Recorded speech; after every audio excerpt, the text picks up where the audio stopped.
मुश्किल आ जाए तो नमाज पढ़, मुश्किल आ जाए तो अल्लाह दे घर आ, अल्लाह दे दर ते आ, अल्लाह दे आजी कर, अल्लाह को मंग, जदू ही तेन देना है रब ने देना है।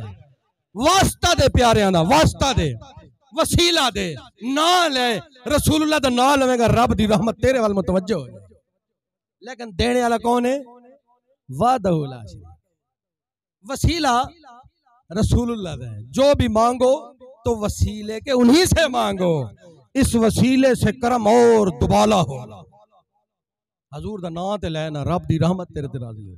पर देने वाला फिर भी रब पे, दरबार ते जा, दाता साहब भी जा, जनाब गौस पाक भी जा, अपने मुर्शद को जा, अपनी मां की कबर ते जा, अपने प्यू दे मजार ते जा, उत्थे जाके मंगना फिर भी रब को ले।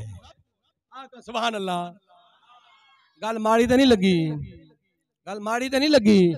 ये अकीदा अहले सुन्नत है, ये अकीदा इमाम आजम अबू हनीफा दा है, ये अकीदा अहमद रजा खान बरेलवी है।